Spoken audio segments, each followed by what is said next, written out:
ईश्वर आपसे कुछ नहीं चाहते, सिर्फ सच्चा प्रेम, विश्वास और समर्पण। वो लोग जो कहते हैं कि पत्थरों में भगवान लोग ढूंढते हैं पर मिलते नहीं, तो मुझे मिले हैं। वो लोग जो कहते हैं तस्वीरों में भगवान होते नहीं, दुनिया यूं ही पागल होती है, कोई भगवान नहीं होता, मुझे मिले हैं। आज सावन का पहला सोमवार है और आज मैं अपने भोले बाबा के बारे में आप लोगों को कुछ शेयर करना चाहती हूँ, क्योंकि बहुत मन कर रहा है कि मैं आप लोग के साथ में शेयर करूँ। मेरी एक छोटी सी एक कहानी है जो हो सकता है बहुत लोगों के लिए एक प्रेरणा भी बने। बहुत लोग जो ईश्वर पे विश्वास नहीं करते हैं, उनका ईश्वर पे विश्वास आए, और जो लोग कहते हैं कि मूर्ति पूजा सही नहीं होती और भगवानों की फ़ोटो तस्वीरें वगैरह जो लगाई जाती हैं ये सब गलत है, दिखावा है, ढोंग है। आज मैं अपनी ही कहानी आप लोगों के सामने थोड़ी बयां कर रही हूँ ताकि आप लोग इस बात को समझ सकें और मेरी हर एक बात की सच्चाई भी दिल से अनुभव कर सकें और आप लोग भी इस भक्ति की राह की ओर आगे बढ़ें और अपने जीवन को संवारें। अब मैं आपसे जो शेयर करने जा रही हूँ वो एक ऐसी कहानी है जिसमें हो सकता है बीच में मैं इमोशनल हो जाऊँ। रोना स्वाभाविक है, तो आप लोगों को बुरा लगेगा, मैं उसके लिए पहले से सॉरी बोल दे रही हूँ। मैं जब ये जो घटना घटित हुई मेरे जीवन में, आप लोग भी कहते होंगे आजकल मैं स्पिरिचुअलिटी को लेके बहुत ज़्यादा बातें कर रही हूँ। मैंने पहले भी वीडियो में आपको बताया था कि मैं लर्निंग फेज पे थी। अब क्योंकि लर्निंग तो कभी ख़त्म नहीं होती है जीवन में, हर क्षण हर समय कुछ ना कुछ सीखने को ही मिलता है, कुछ अच्छा कुछ बुरा, हर चीज़ कुछ न कुछ हमें सिखा के जाती है। वो जीवन में कभी ख़त्म नहीं होता, मरते दम तक हम कुछ न कुछ सीखते ही रहते हैं। लेकिन अब कहीं ना कहीं मुझे ये संकेत मिलते हैं कि मैं अपनी बातों को शेयर भी करूं, तो मैं कर रही हूँ, क्योंकि इससे न जाने कितनों का भला हो सकता है, कितने मेरे जैसे भटके हुए लोग सही राह पर आ सकते हैं। और कहीं ना कहीं हमारा समाज भी जब एक अच्छी मति को लेकर, एक अच्छी बुद्धि विचारों को लेकर आगे बढ़ता है तो वो सबके लिए फ़ायदेमंद होता है, उसमें किसी एक का फ़ायदा नहीं होता। तो ये जानना समझना, दिल से आप मेरी इन बातों को सुनना। आप किसी भी जाति के हो, किसी भी धर्म के हो, लेकिन अगर आप मेरी इन बातों को महसूस कर रहे होंगे तो आपको असल में समझ में आएगा कि ईश्वर तत्व क्या है, क्या उसके लिए मतलब कि हम उसे कैसे पा सकते हैं। क्या हमें बड़े बड़े मंदिरों में, तीर्थ धामों में, गुरुद्वारों में या फिर मस्जिदों में मतलब वहीं जाकर ही मिल सकता है क्या, और कहीं नहीं मिल सकता? ऐसा कुछ नहीं है। जैसे कहते हैं ना, मानो तो मैं गंगा माँ हूँ, ना मानो तो बहता पानी। वही हिसाब है कि आपका मन क्या कहता है, आप क्या मानते हैं। ईश्वर आपको वैसे ही प्राप्त होता है। आप कहते हैं इस संसार में कोई ईश्वर नहीं है, तो आपके लिए नहीं है। आप कहते हैं कि है, तो आपके लिए है। आप कहते हैं थोड़ा है थोड़ा नहीं है, कुछ समझ में नहीं आता, कंफ्यूज रहते हैं हमेशा, तो स्थिति वैसी बनी रहती है। ईश्वर भी आपको उसी स्थिति में प्राप्त होता है, कभी है कभी नहीं है। तो मेरे जीवन की घटना, स्ट्रगल तो बचपन से ही चलते हुए आ रहे हैं, और मेन जो लाइफ मेरी टर्निंग पॉइंट पे आई वो कम से कम 2010, 11 या 12 की बाद से कुछ ज़्यादा स्ट्रगल लाइफ में शुरू हो गए। उससे पहले भी थे पर वो उतना इशू नहीं रखते थे। जैसे मेंटली इंसान डिप्रेस्ड हो जाता है, वो चीज़ें नहीं थी। लेकिन उसके बाद धीरे धीरे परिस्थितियाँ बिगड़ती गई, और इसका मेन कारण मेरे खुद के रिश्तेदार, खुद के घर वाले, मतलब कि मैं यहाँ पर उनकी बुराई नहीं कर रही हूँ, मैं सिर्फ मेरा जो कमज़ोरी वाला पॉइंट था कि मैं भावुक बहुत थी, इमोशनल कहते हैं जिसे, कि छोटी छोटी बातों को लेकर मतलब किसी ने कुछ कह दिया तो वो दिल पे लग जाना। मतलब कि हम जिससे अधिक प्रेम करते हैं, अधिक लगाव रखते हैं, अगर वो हमसे कुछ ऐसा कहे जो हमें लगता है कि हमारी बुद्धि के हिसाब से वो सही है, लेकिन अगले बंदे के विचार से वो गलत है, तो वहाँ पर जो टकराव आता है, क्लैशेस होते हैं परिवार में, जो लड़ाई झगड़े होते हैं, और जो आपका सपोर्ट रहता है और बदले में आपको वो सपोर्ट नहीं मिलता, तो कई बहुत सारी चीज़ें ऐसी होती हैं। तो उम्मीदें जो होती हैं, इंसान ना उम्मीदों के मारे मरता है, तो जो उम्मीदें होती हैं वो उम्मीदें नहीं लगानी चाहिए किसी से। ये चीज़ें अब सीखी हैं मैंने, पहले नहीं सीखी थी। तो बस यही है कि रिश्तों में भी मैं जिसे अपना समझती थी, अपना मानती थी, उस पर ऐसा मन करता था कि बस जो है रिश्ता यही है, इस पर सब लुटा दो। अब इसको आप गलत वे में मत लेना, मेरी भावनाओं का मतलब सिर्फ वो आजकल के जो बॉयफ्रेंड गर्लफ्रेंड मतलब वो इमोशनल वाले वो होते हैं, मैं उनकी बात नहीं कर रही हूँ। मैं हर रिश्ते की बात कर रही हूँ, जो हर रिश्ते में एक प्यार होता है, स्नेह होता है, विश्वास होता है, मैं उसकी बात कर रही हूँ। कि जब हम किसी रिश्ते को दिल से मानते हैं तो उसके प्रति हमारा जो समर्पण भाव होता है, और जब आपको रिटर्न में वो चीज़ नहीं मिलती तो कैसा लगता है, बस वही चीज़ है, वही चीज़ें मेरे साथ भी हुई। और कहीं ना कहीं ईश्वर की भक्ति तो मेरे अंदर बचपन से ही थी, मैं बचपन से ही उनके भजन सुना करती थी। मैं तो शिव की पुजारन बनूंगी, अपने जो भोले की जोगन बनूंगी, तो आज सच में बन भी गई हूँ। तो ये मेरी खुशकिस्मती है कि वो मेरे जीवन में आए।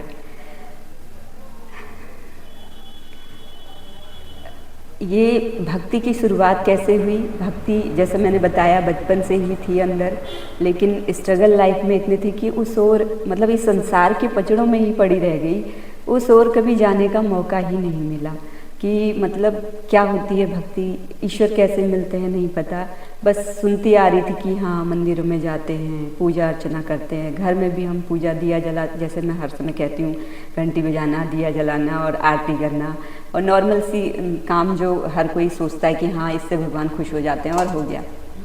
मतलब एक्चुअल में कैसे भगवान खुश होते हैं, किन बातों से खुश होते हैं, कुछ नॉलेज नहीं थी, और बस ऐसे ही है। और फैमिली भी हमारी नॉर्मल सी है, कोई हाई फाई बैकग्राउंड वाली नहीं है। पापा हमारे ड्रिंक करते थे और इसी वजह से घर में हमेशा कलह क्लेश रहता था, रिश्तेदारों में भी बस ऐसे ही लड़ाई झगड़े, और ये सारी चीज़ें देखकर मन एक ऊब जैसा जाता है। और सबसे मेन चीज़ कि मैंने एक बार वीडियो बनाई थी कि इंसान को अपनी वाणी पर संयम रखना चाहिए। जो हम अपशब्द अपने मुख से निकालते हैं उसका हमारे बॉडी, माइंड एंड सोल तीनों पर गहरा प्रभाव पड़ता है। तो इस बात को मैं बचपन से ही जाने अनजाने में समझती थी। मैंने कभी बचपन से लेके आज तक किसी को कोई गाली नहीं दी। नॉर्मल सी भाषा में जो बोलते हैं वो है, पर जो ज़्यादा अमर्यादित होते हैं ऐसा कभी नहीं किया। और जिनके मुख से मैं सुनती थी तो मुझे वो चीज़ें और खलती थी। और जो स्पेशली लड़कियों को लेकर जो बचपन से भेदभाव इस समाज में होते हुए आए हैं, ये चीज़ें मेरे अंदर एक सवाल पैदा करती थी, इस समाज के प्रति एक नफ़रत पैदा कर देती थी।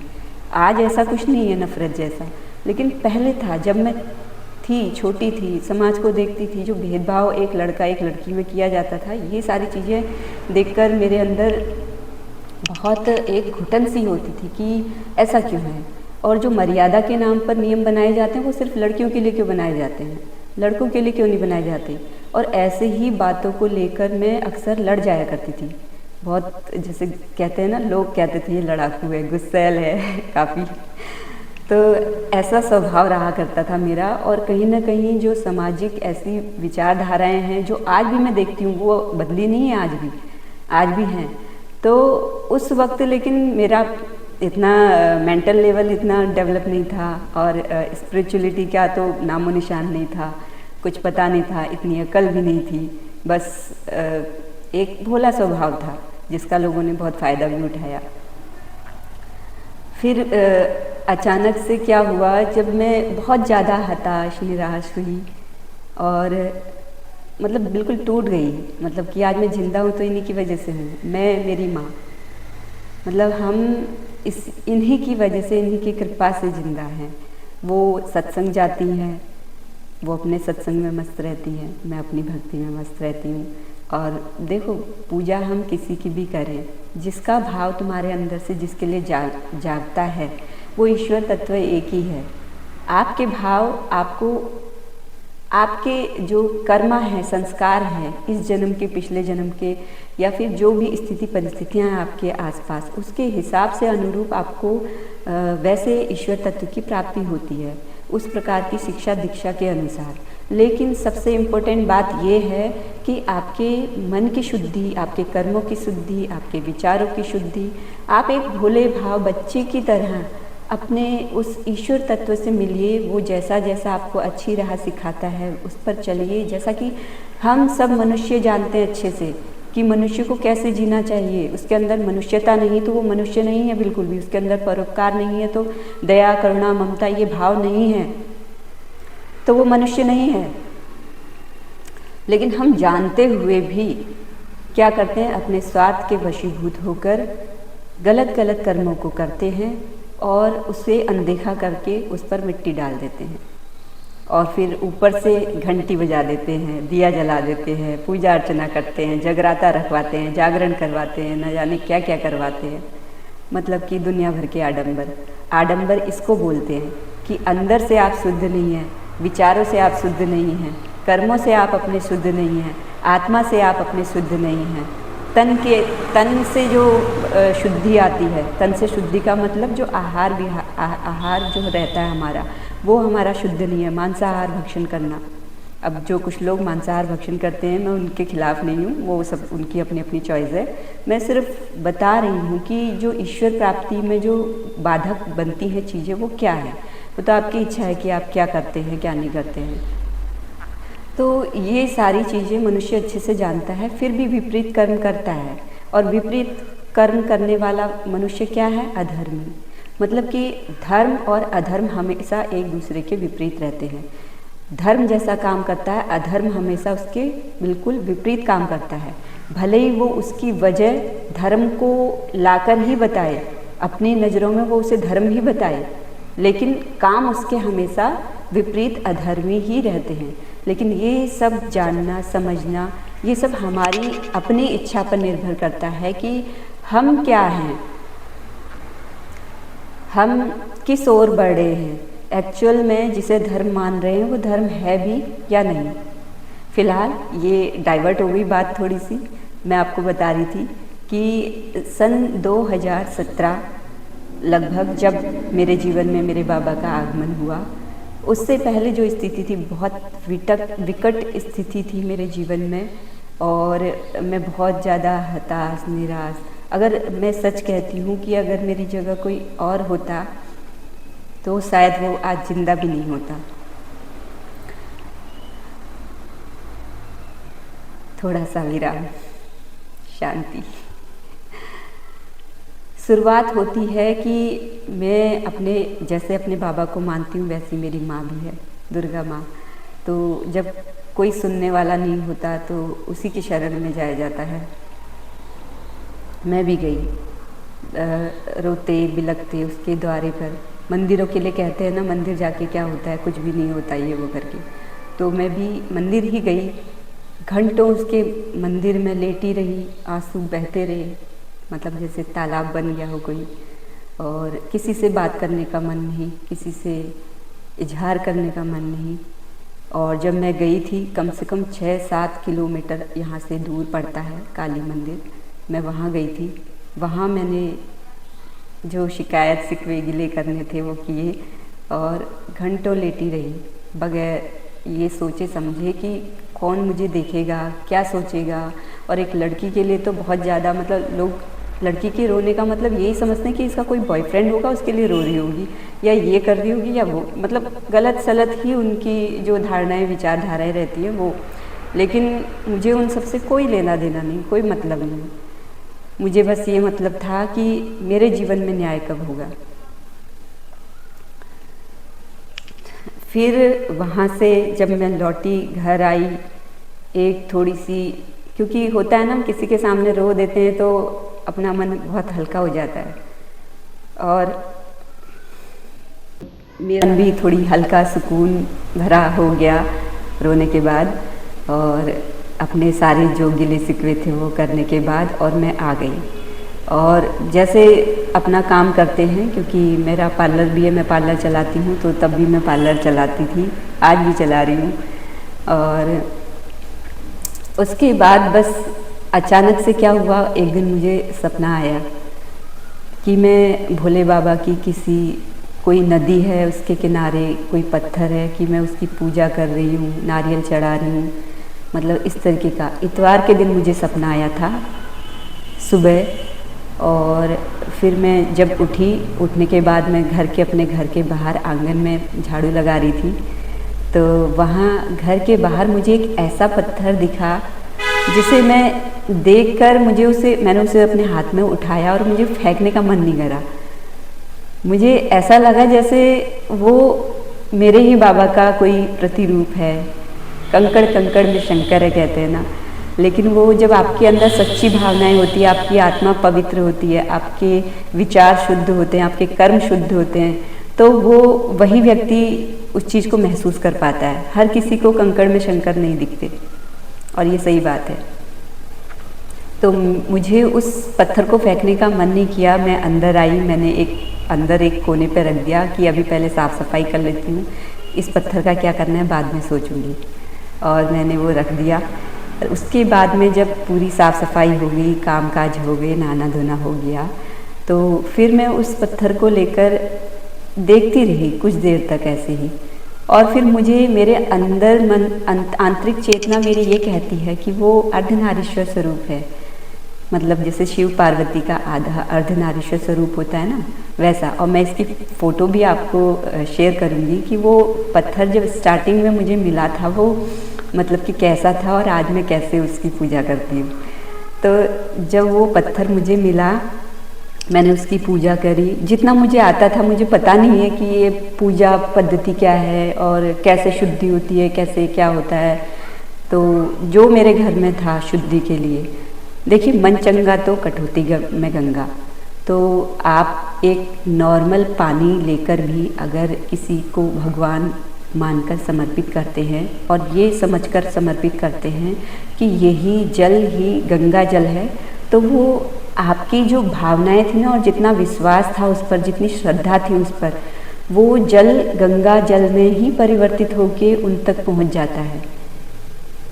उसमें जरा भी शंका नहीं करनी चाहिए कि ये गंगा जल नहीं, ये तो नॉर्मल पानी है ना। साफ़ स्वच्छ पानी होना चाहिए। अब ऐसा भी नहीं कि कहीं से भी गंदा पानी उठा दो, मतलब साफ़ स्वच्छ पानी होना चाहिए। आपके निर्मल भाव की उसमें गंगा लगनी चाहिए, तो वो गंगा जल के समान ही पवित्र हो जाता है।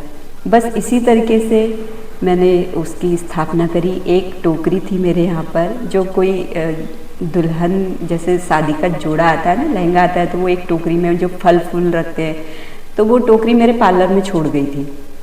तो मुझे कुछ समझ में नहीं आ रहा था मैं इस पत्थर में मतलब कि कैसे इसकी पूजा करूं, कैसे कहाँ रखूं, कैसे मतलब कहाँ रखना चाहिए। शिवलिंग कहते हैं, पहले मैं सोच रही थी शिवलिंग मतलब शिव जी से ही संबंधित कि अर्धनारीश्वर रूप है उनका। अब इसे शिवलिंग कह दो या शिव की मूर्ति बोल दो या कुछ भी बोल दो, लेकिन अब मेरे अंदर ये चेतना जागृत हुई कि मुझे इसकी पूजा करनी है।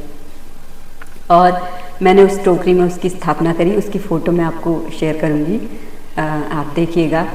तो उसकी स्थापना करी, और उस दिन से मैंने पूजा अर्चना शुरू करी। इतवार के दिन मुझे वो मिला था, और उसके अगले दिन ही सोमवार था। तो ये मेरे लिए एक बहुत अच्छा, मुझे ऐसा लगा कि जैसे प्रकृति ही, माँ प्रकृति ही ये संदेश दे रही है कि तुम्हें इनकी पूजा करनी है, इनकी शरण में जाना है। और मैंने वो पूजा स्टार्ट कर दी। पहले दिन ही जिस दिन मैंने स्थापना करी, बारिश हुई। तो मैं मतलब कहते हैं ना, बारिश का होना शुभ होता है कहते हैं। तो वो शुभ संकेत मुझे मिल गया। दूसरे सोमवार को फिर मैंने पूजा करी तो मुझे माता रानी का हमारी एक आंटी हैं, वो दुनागिरी का था, पुन्नागिरी का था, प्रसाद लेकर आ गई। तीसरे सोमवार, उस दिन भी बारिश हुई। तीसरे सोमवार को मैंने फिर पूजा करी तो उस दिन भी बारिश हुई और उस दिन भी मुझे कहीं का प्रसाद मिला। तो मतलब मेरी खुशी का ठिकाना ही नहीं रहा। और सबसे मेन चीज़, जब मैंने पहली सोमवार को स्थापना करके सच्चे मन से उनकी पूजा की थी तो मेरे साथ मिरेकल ये हुआ कि जैसे पूजा करने के बाद में हम टीका लगाते हैं, अभी भी आपने देखा होगा हमने टीका लगाया। अब कई लोग टीके के लिए भी बोलते हैं कि ये ढोंग करते हैं, दिखावा करते हैं, ये वो करते हैं। मतलब जो लोग सिर्फ फैशन के लिए, दिखावे के लिए टीका लगाते हैं तो उनके लिए वो जाने, लेकिन जो भी सच्चा भक्त होगा वो पूजा अर्चना करने के बाद में अपने भगवान को, अपने आराध्य को चढ़ाने के बाद में अपने मस्तक पर टीका अवश्य लगाता है, उसके आशीर्वाद स्वरूप में, कि आपकी जो चेतना है, दिव्य चेतना है, वो दिव्य चेतना हमारे अंतर मन में भी जागे, हमें भी हमारा स्वरूप पता चले कि हम कौन हैं, क्या है। अब ये टीका लगाने का अर्थ उस वक्त मैं नहीं जानती थी, अब जानती हूँ तो आपको भी बता रही हूँ। लेकिन ये है कि वो जो टीका मैं लगाती थी वो प्रेम भाव था, क्योंकि मैंने प्रेम भाव से अपने इष्ट को, अपने आराध्य को, अपने बाबा को चढ़ाया और वही प्रेम भाव से मैंने अपने माथे पर उसे लगाया। और जब वो टीका लगाया, मेरी एक आदत है कि मैं जितनी देर हो सके उस टीके को लगे रहने देती हूँ, मुझे वो धोना बिल्कुल पसंद नहीं है। तो सुबह से शाम तक वो टीका लगा रहा और अचानक से मैंने अपने पार्लर के शीशे में शाम को के वक्त देखा कि अब मुझे फिर से पूजा करनी है। तो जब मैं उसमें देखने लगी शीशे में तो मुझे कुछ एक आकृति जैसी नज़र आई। तो मैं कंफ्यूज हो गई कि ये क्या है, मतलब कि कुछ तो दिख रहा है मुझे कि क्या है। मुझे फिर मैंने ध्यान से देखा तो मुझे ओम लिखा हुआ दिखा। तो अब आप सोच सकते हैं कि मैं कितनी खुश हो गई। तो जब मैं ऐसे देखूं शीशे के सामने मुझे ओम दिखे। अब मैं, मेरे घर में जो भी रहते थे, हम किराएदार भी रखे हुए थे, लेडीज लड़कियां थी हमारे यहाँ, मेरी दोस्त बन गई थी अच्छी सी। तो उनसे पूछूं कि तुम्हें कुछ दिख रहा है, तो वो बोले कि हमें तो कुछ नज़र नहीं आ रहा है। फिर मैं शीशे में जाके देखूं, फिर मैं मम्मी से जाके पूछूं कि तुम्हें कुछ दिख रहा है, तो मम्मी भी बोले कि हमें कुछ नहीं दिख रहा। फिर मैं शीशे में जाके देखूं, मैं सोचूं कि मुझे भ्रम हो रहा है, ये क्या हो रहा है, मतलब मुझे दिख रहा है औरों को नहीं दिख रहा। अब ये क्या बात हुई। उसके बाद मैंने क्या किया, अपना जो कैमरा है वो मैंने बैक साइड लिया, मतलब कि कैमरे को चेंज करके मुझे ऐसा लगा जैसे कि मैं शीशे में देख रही हूँ तो मेरी ही प्रतिछाया मुझे दिख रही है, मेरा ही प्रतिरूप मुझे दिख रहा है, तो मुझे वो सीधा सीधा नज़र आ रहा है। लेकिन जब कोई सामने से मुझे देख रहा है तो वो सामने से देख रहा है तो वो उसको उल्टा नज़र आ रहा था, इसलिए उनको उस चीज़ पर ध्यान ही नहीं गया कि आखिर क्या दिख रहा है। उन्होंने फिर, एक फ्रेंड है उसने मेरे को बताया कि मुझे उल्टा 3 दिख रहा है लिखा हुआ, मतलब यहाँ तक उसकी नज़र गई कि उल्टा 3 दिख रहा है। फिर जब मैंने बैक कैमरा करके फिर से फ़ोटो खींची तो फिर मैंने उसे जूम करके देखा, मैंने कहा ये देखो अब बताओ क्या दिख रहा है। फिर उन्होंने बोला ये तो ओम दिख रहा है। तो मतलब कि वो पहले दिन ही ये मिरेकल मेरे साथ में हो गया। उसके बाद से कंटिन्यू कुछ न कुछ ऐसे मिरेकल्स होते रहे और कई बार मुझे सपनों में भी ओम दिखता रहा। कई बार मुझे मेरी रियल लाइफ में भी कई बार मैंने मतलब फ़ोटो वगैरह खींची तो उसमें भी मुझे मस्तक पे मेरे फिर से मुझे ओम दिखा। मैं वो फ़ोटो भी आप लोग के साथ में शेयर करूँगी। तो कहीं ना कहीं आपकी अगर भक्ति, श्रद्धा, विश्वास सच्चा है, समर्पण सच्चा है, तो ईश्वर आपके ही अंदर बैठे हैं और वो संकेतों के माध्यम से आपको नज़र आते हैं। वो आपको अपना अस्तित्व, अपना प्रमाण दिखा देते हैं कि मैं तेरे ही अंदर हूँ और कहीं नहीं। तो बस उस दिन के बाद से मेरी भक्ति बढ़ती गई और जो भी मेरे जीवन में कठिनाइयाँ थी अभी भी हैं, लेकिन उन सब कठिनाइयों से निपटने की शक्ति भी वही दे रहे हैं। और जो ये तांत्रिक लोग हैं करने वाले, इनके लिए भी मेरी माता ने मुझे, ये लोग सोचते होंगे कि ये कुछ जवाब नहीं देती पलटकर, ये बहुत बदल गई है, ये मतलब कि हम इसे इतना उकसाते हैं लड़ने के लिए पर ये लड़ती नहीं है, मेरे बदले की लड़ाई तो वो कर रहा है, तो मुझे कुछ करने की ज़रूरत ही नहीं है। तो क्योंकि मुझे ये संदेश भी मेरी माँ ने ही दिया था, मुझे सपनों में बताया था उन्होंने कि जिसकी पूजा मैं करती हूँ उसी की पूजा मेरे दुश्मन भी करते हैं। मैं देखो, दुश्मन कहना मेरे लिए तो सही नहीं, क्योंकि मैं तो किसी को दुश्मन मानती नहीं। अब जो दुश्मन मुझे जानबूझकर मुझे अपना दुश्मन मानते हैं, मैं उनके लिए कह रही हूँ कि मुझे माता ने बताया कि तुम, इशारों में बताया, वो पूजा कर रहे थे और मैं भी वहीं पर थी, जैसे तैसे वहाँ पर मतलब भटकते हुए आ गई उस जगह पर जहाँ वो पूजा कर रहे थे। वहाँ जो माता काली की मूर्ति है, उसमें वो लकड़ी की मूर्ति थी, एकदम साफ, मतलब उसमें कुछ नए नक्श नहीं उभरे हुए थे, लेकिन ये था कि वो माता काली का प्रतीक रख कर पूजा की जा रही थी। उसमें से माता काली अचानक से अपना क्या बोलते हैं, कंपित, अब कैसे कांपता हुआ स्वरूप जैसे होता है ना, कि जैसे क्रोध में कांपती हैं या जैसे, अब मैं कैसे बताऊँ, मुझे समझ में नहीं आ रहा है। तो वो एकदम से मेरे सामने आई, उन्होंने इशारे से मुझे बोला कि तुम अकेली हो, ये 5 हैं, इनके साथ तांत्रिक भी है, तो तुम चुप रहो और सीधे चले जाओ यहाँ से।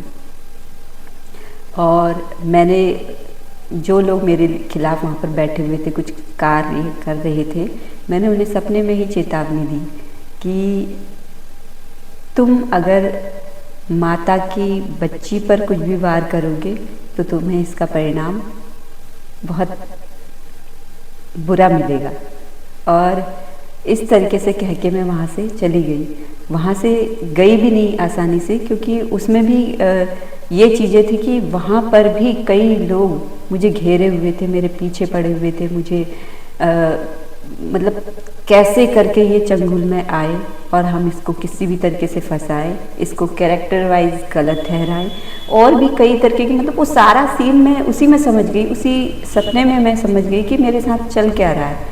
और उसके बाद धीरे धीरे करके मेरी अवेयरनेस बढ़ती गई, धीरे धीरे करके मुझे पता चलने लगा कि मेरे ही आसपास के रहने वाले लोग, मेरे ही वो लोग जिनसे मैं इतना प्रेम करती थी, जिनके लिए इतना समर्पण भाव रहता था, जिनके लिए मैंने दिन नहीं देखा, रात नहीं देखी, अपना फ़ायदा नुकसान कुछ नहीं देखा, मतलब कि वही लोग हैं इन सब चीज़ों के पीछे जो मुझे बिल्कुल डिस्ट्रॉय करना चाहते हैं। तो समझ गई मैं कि ये सारी भावना क्या थी, जलन की भावना, सिर्फ एक जलन की ये आगे ना बढ़ जाए। वो जलन जो मेरे अंदर एक इस समाज के प्रति जो गुस्सा था, लड़की और लड़के में भेद करने का, और जिसके लिए मैं लड़ जाती थी, तो वो जलन की ये अपने आप को समझती क्या है, ये कैसे आगे बढ़ सकती है हमसे, हम भी देखते हैं।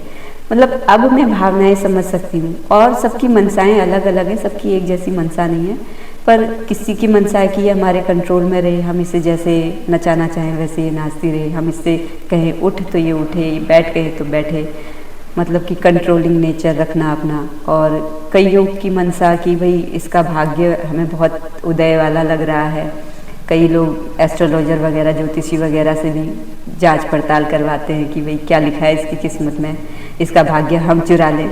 तो भाई भाग्य चुराने वाले, जिसने भाग्य लिखा है उसने आपके कर्मों के हिसाब से लिखा है, मेरा भाग्य भी लिखा है तो मेरे कर्मों के हिसाब से, क्योंकि मनुष्य ही अपने भाग्य का निर्माता है और कोई दूसरा नहीं। आप जैसे कर्म करोगे वैसा ही भाग्य लेकर आओगे। और ये ईश्वर की भक्ति किसी एक जन्म की बात नहीं है, ये जन्मों जन्म तक आपने कई साधनाएं की होती हैं, उसकी भक्ति की होती है, तब जाके ये आशीर्वाद रूप में इस जन्म में आपको भक्ति के रूप में प्राप्त होता है। कुछ भी अनायास ही नहीं होता, कुछ भी ऐसे ही प्राप्त नहीं होता, हर चीज़ के पीछे कुछ ना कुछ कारण होता है। तो आज मैं आपको ये वीडियो दिखा रही हूँ मेरे बाबा की, और ये तो मूर्ति की बात है। इस मूर्ति में मुझे साक्षात अपने बाबा दिखते हैं, और भी ओम भी लिखा हुआ दिखता है, और भी कई चीज़ें नज़र आती हैं। अब ये मन की बातें हैं, मन की आंखों से ही दिखती है। आप लोग जूम कर करके देखो, क्या पता दिख जाए, क्या पता ना दिखे।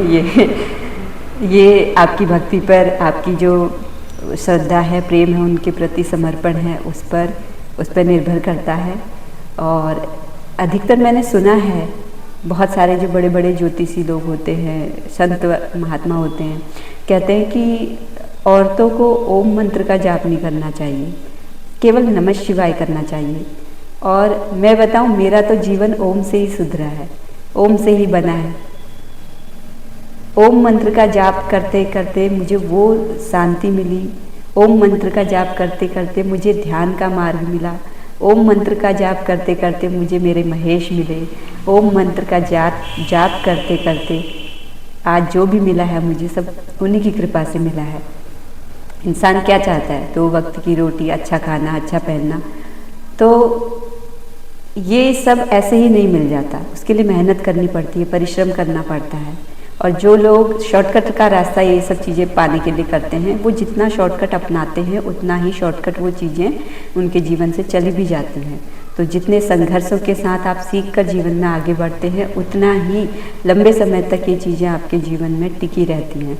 मतलब स्थायित्व अगर चाहिए तो संघर्ष करना ही पड़ेगा, अपने संघर्षों से सीखना ही पड़ेगा। और सीख भी आपको तभी मिलेगी, या पॉजिटिव या नेगेटिव, कि आपकी विचारधारा कैसी है, आपकी सोच कैसी है और आपके कर्म कैसे हैं। इन सब चीज़ों पर निर्भर करता है। और जो लोग कहते हैं कि तस्वीरों में भगवान नहीं होते, ये तो मूर्ति की बात है। मेरे घर 2 मंदिर है, पता है आपको। एक तो मंदिर ये जो मैंने अभी बताया मुझे पत्थर मिला, और एक मंदिर वो जो हम घर में पहले से ही, मतलब हर किसी के घर में होता है बना हुआ। तो वहाँ पर भी मैंने एक बड़ी सी फ़ोटो तस्वीर लगा रखी अपने आई बाबा की, उनकी फैमिली की। और जो ये मैंने पत्थर वाली स्थापना की है, ये भी एक शिवालय है। इसमें भी पूरी फैमिली है, गणेश जी है, नंदी जी है, हनुमान जी है और गंगा मैया हैं, और उनके जो आभूषण होते हैं वो उन पर विराजमान हैं। और एक मेरे बाबा ही हैं जिनमें पितरों को भी स्थान मिलता है। तो इस शिवालय में मेरे पितरों का स्थान भी है, और उनका भी मैं दिल से धन्यवाद करती हूँ कि जो होता है अच्छे के लिए होता है, सारी बातें अच्छे के लिए होती हैं। और उन्होंने भी मुझे बहुत कुछ सिखाया है, सहारा दिया है। जो मैं शिव पार्वती की फ़ोटो मैंने बड़ी सी लगा रखी है, इसके पीछे भी एक कहानी है। अब कहानियाँ बहुत सारी होती जाएंगी। फ़िलहाल तो मैं आपको ये बताना चाहती हूँ कि मेरे जीवन में मैं इतना यहाँ पर इस वीडियो में आपको बयान नहीं कर सकती जितना मेरे जीवन में अभी तक घटित हुआ है। ऐसे ऐसे चमत्कार, ऐसे ऐसे मिरेकल्स और ऐसे ऐसे अनुभव जो मुझे लगा कि मेरे साथ, मैं कभी दुख में आई तो मेरी माँ भी रोई है, मैं कभी दुख में आई तो मेरे पिता ने मेरी रक्षा की है। मैं इस संसार के माता पिता की बात नहीं कर रही, मैं उस जगत पिता जगत माता की बात कर रही हूँ जिसकी छत्र छाया हमेशा मुझ पर है, मेरे परिवार पर है। और इंसान को और क्या चाहिए इससे ज़्यादा? अगर आप सच्ची भक्ति रखते हैं, सच्चा प्रेम रखते हैं, अगर आपको इस संसार की सारी जड़ वस्तुएं चाहिए, सारी सुख सुविधाएं चाहिए, नौकरी लग जाए, ये हो जाए, वो हो जाए, है ना। और अगर आप किसी से प्रेम करते हैं तो कई लोग टोने टोटके करके, तंत्र मंत्र करके उसको अपने वश में करने की कोशिश करते हैं। कितने दिन चला लोगे इस रिश्ते को, ऐसे रिश्ते को जो आपके स्वभाव से नहीं, आपके प्रभाव से आपने पाया है। तो हमेशा इन सब चीज़ों से बचे रहना चाहिए, क्योंकि ये भी आपके जीवन में कर्मा ही क्रिएट कर रहा है। तो अपने हर एक कर्म को सोच समझ कर करें। अगर किसी का दिल जीतना है तो प्रभाव से नहीं, अपने स्वभाव से जीते, अपने सच्चे विश्वास और प्रेम से जीते। जैसे मेरे बाबा ने मेरा दिल जीता है, मैंने उनका दिल जीता है। Thank you so much, love you so much मेरी ज़िंदगी में आने के लिए। तुम आई तो बाहर आई। और एक भजन है जो मुझे बहुत अच्छा लगता है, संसार के जीवों से आशा न किया करना, जब मन उलझे अपना हरि ओम जपा करना। हर हर महादेव। आप सभी को सावन के पहले सोमवार की और हर सोमवार की ढेर सारी बधाइयाँ। ईश्वर आपके जीवन में खुशहाली लेकर आए और हमेशा हंसते रहें, मुस्कुराते रहें, खिलखिलाते रहें। मुसीबतें आती हैं तो जाएंगी भी। ये है वो सबसे पहली फ़ोटो जिसमें आप देख रहे हैं, यहाँ से मैंने पूजा स्टार्ट की थी। ये मेरा दूसरा मंदिर है घर का। और ये मैं उसी दिन की फ़ोटो है ये, जिस दिन मैंने पूजा की थी। और ये वो फ़ोटो जहाँ पर मैं ओम की बात आपको बता रही थी कि मेरे माथे पर चंदन से ओम लिखा हुआ था। इसको जूम करके देखना, आपको भी नज़र आएगा। और ऐसे ही आप इसको भी जूम करके देखना, इसमें भी आपको ओम नज़र आएगा और बहुत क्लियर तरीके से दिख रहा है। और ये जो लाइटिंग होती है ना, वो लाइट की जो रोशनी पड़ती है, ये उससे है। ये बनावटी मतलब किसी भी प्रकार से बनाया नहीं है। और ये हर बार हर त्योहार में, हर अपनी खुशी के मौके पर मैं इस तरीके से पूजा करती थी। मतलब भोले बाबा को खुश करने के लिए ना कुछ नहीं चाहिए, बस सच्चा मन चाहिए, सच्चे कर्मों पर अपना विश्वास रखना चाहिए। सच्चे कर्मों से अपनी हर आप जो भी समस्या उनके सामने रखो, वो ज़रूर सुनते हैं। और कहीं ना कहीं आप लोगों को भी ये सारी चीज़ें सच लगती होंगी। नहीं लगती हैं तो विश्वास करना सीखिए ईश्वर पर और खुद पर भी। और अपने कर्मों को सुधारिए, अपने अंदर के विकारों को जांचिए, बाहरी आडंबरों से बचिए। सबसे पहले अपने आंतरिक आडंबर जो आपने रचे हुए उन्हें निकाल कर उसकी जगह पर शुद्ध प्रेम, ईश्वर के प्रति भक्ति लेकर आइए। जब आप ये लाना स्टार्ट करेंगे तो जीवन में आपके भी ऐसे ही चमत्कार आपको भी महसूस होंगे। तो और ये मैं अपने भोले बाबा को आईना दिखा रही थी। और ऐसे अनगिनत मेरे पास फ़ोटोज़ वीडियोज़ पड़ी हुई हैं कि मुझे जब भी इनका कोई स्वरूप अच्छा लगता था, मैं इनकी फ़ोटो खींच लेती थी, वीडियो बना लेती थी। और ये इनकी बड़ी सी तस्वीर जिसमें मुझे ये साक्षात दिखते हैं। और ये आज की फ़ोटो।